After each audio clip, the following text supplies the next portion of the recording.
या देवी सर्वभूतेषु बुद्धिरूपेण संस्थिता नमस्तस्यै नमस्तस्यै नमस्तस्यै नमो नमः। आज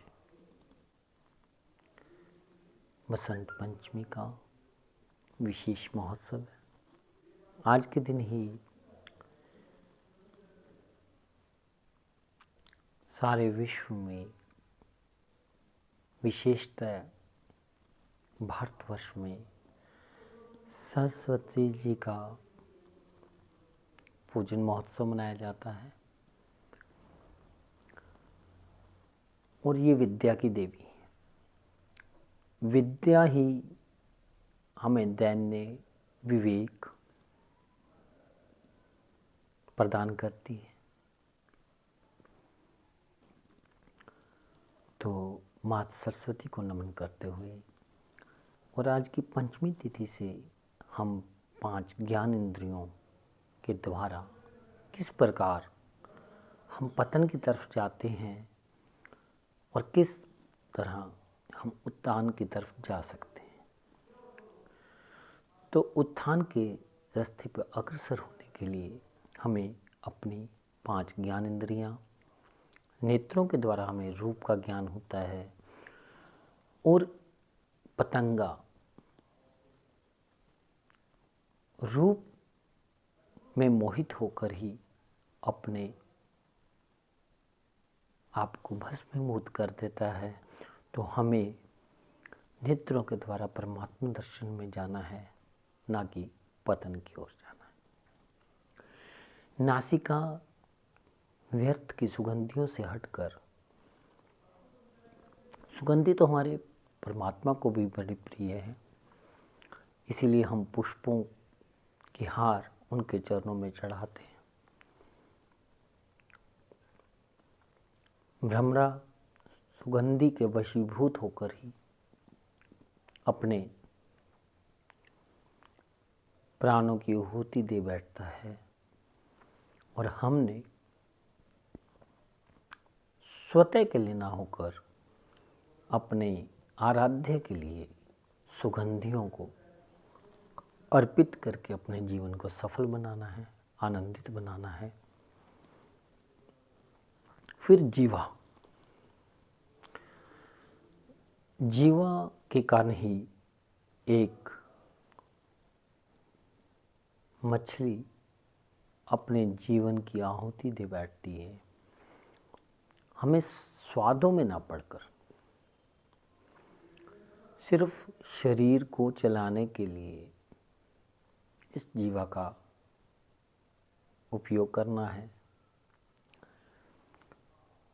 क्योंकि कहा गया है जैसा खाओ अन्न और वैसा ही हमारा मन तैयार होता है, और जैसा हमारा मन होगा वैसी हमारे मुख से वाणी निकलेगी।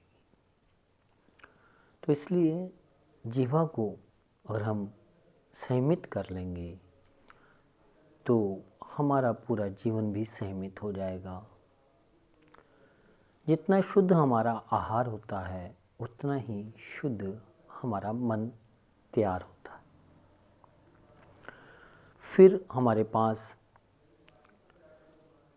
कर्ण इंद्रिय है श्रवण के लिए। इससे व्यर्थ के गान बजान में ना लगाकर अगर हम परमात्मा का नाम संकीर्तन सुने, सत्संग, दिव्य महापुरुषों की वाणी सुने, तो ये कर्ण भी सार्थक हो जाते हैं। और ये कर्ण 2 दिए गए हैं। अगर हम इनका सदुपयोग करते हैं तो हमारे अंदर सुंदरता सहज बनती चली जाती है, हमारा आंतरिक सौंदर्य निखर जाता है और बसंत का हमारे जीवन में आगमन हो जाता है। और फिर ये बसंत ठहर ही जाता है, जाता नहीं है। और त्वचा से स्पर्श का सुख आप देखिए, कर्ण के सुख के चक्कर में, शब्द के चक्कर में हिरन भी अपने प्राणों की आहुति दे देता है।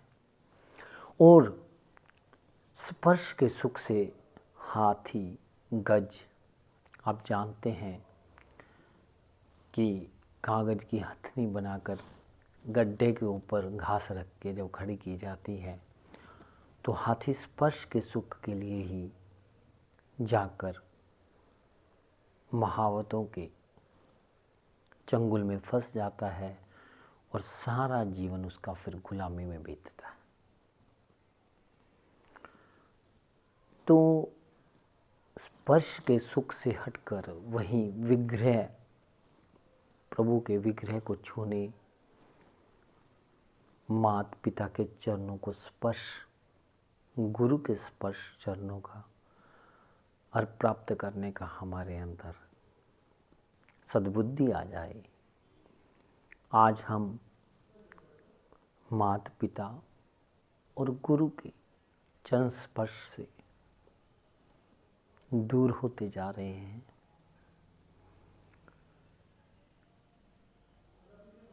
रामचरितमानस में बड़ा सुंदर आया है, प्रभु राम प्रातः काल उठकर रघुनाथा, मात पिता गुरु नामे माथा।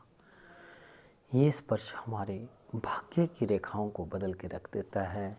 अगर हमारा मस्तक माता पिता और गुरु के चरणों को स्पर्श करता है, प्रभु के विग्रह को स्पर्श करता है, तो हमारे जीवन में बसंत आए। इसके लिए हम अपनी पांचों कर्म इंद्रियों को भटकाव की तरफ ना जाने दें और सौंदर्य की तरफ ले आएं, तो ये बसंत पंचमी आकर ठहर जाएगी और हमारे जीवन में सौंदर्य दे जाएगी।